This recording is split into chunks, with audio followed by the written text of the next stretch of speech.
guys, welcome back to my channel. Today's video is another book review. This book was one I came across when somebody I follow on Instagram shared it, and to be perfectly honest, I judged the book by its cover.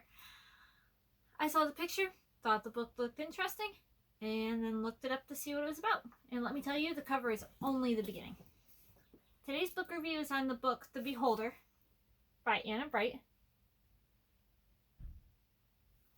Full of deceit, adventure, and a true love story, this book will have you hanging on to the edge of your seat. So let's go ahead and begin on this adventure. As the only daughter of the sensual elect of Potomac, she knows her duty is to find a partner who will help secure the future of her people. But when the night of Selah's engagement ends in a public rejection, her stepmother proposes the unthinkable. Selah must set sail across the Atlantic, where a series of potential suitors awaits. And if she doesn't come home engaged, she shouldn't come home at all.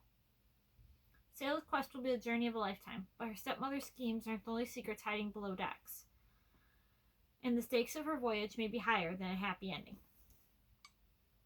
Alright. Rejected and abandoned by her stepmother, Selah, the sensual elect of the country of Potomac, which is, sensual elect is basically the equivalent to a princess, I figured out, is sent away from her home and her sick father to set sail on the Beholder, a ship with a secret, to find herself a husband. If she doesn't, she won't be allowed to return home. On board the Beholder, she meets Lang, the captain of the ship. Lang is keeping a secret that you don't learn until almost the end, so I'm not going to give that away. Selah is given a folder full of suitors that have been arranged for her to meet, but Selah is determined to find someone quickly, not only so she can return to her father's side, but also to avoid having to enter the territory of the Sarsaia. If I say any of this stuff wrong, I apologize.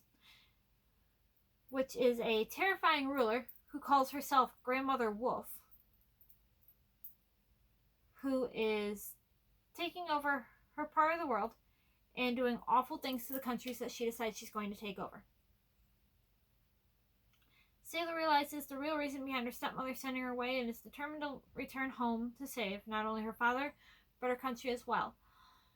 And she just does not want to go and have to meet the Sarsaia. There are a few characters in this novel that you should know about. The first and most important is, of course, Selah. She's the essential elect of her country and also the main character. There is Alessandra. She is Selah's stepmother, and she has a spending problem, which is making her country very poor, and a strong dislike of Selah. She is the one who arranges for Selah to be sent away without Selah having any idea that it's happening until the day she's put on the boat. There is Perrault, who is Alessandra's friend and Selah's advisor when it comes to the suitors. Perrault is sent to keep an eye on Selah and make sure she does what she is supposed to. Basically, he is a spy for Alessandra.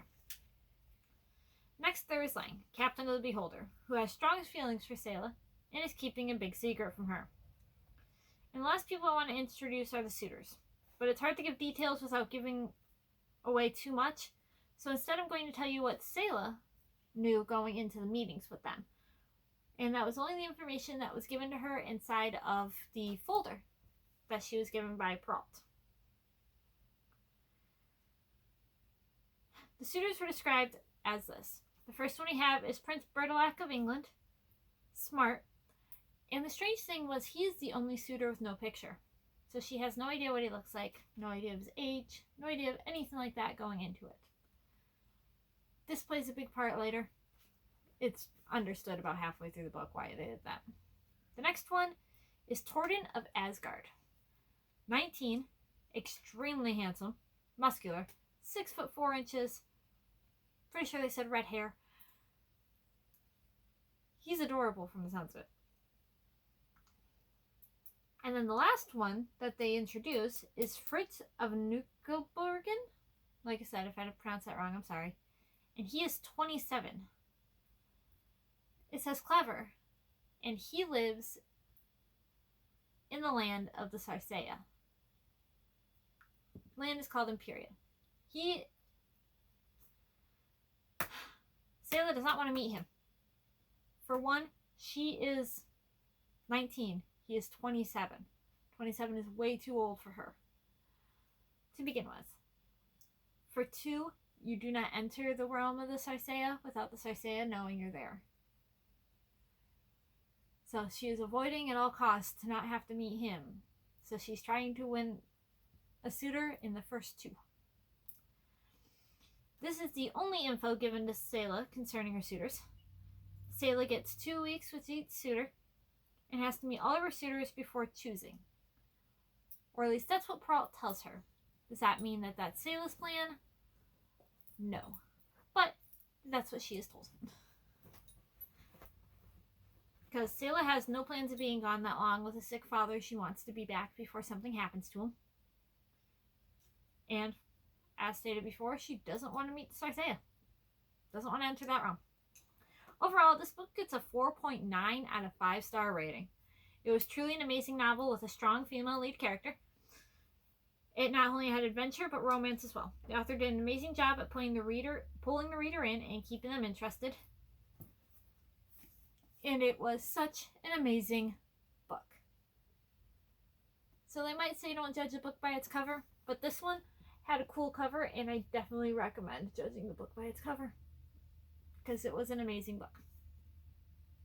I can't wait to share with you guys the review of the sequel novel, The Boundless, which is in my August to be read pile. So thank you so much for watching, guys. Be sure to check out the rest of my book reviews. They're on my channel underneath the book reviews playlist. I also have lots of Disney content if you're interested, and a few random things here and there. So thank you for watching, and I'll see you guys next time. Bye!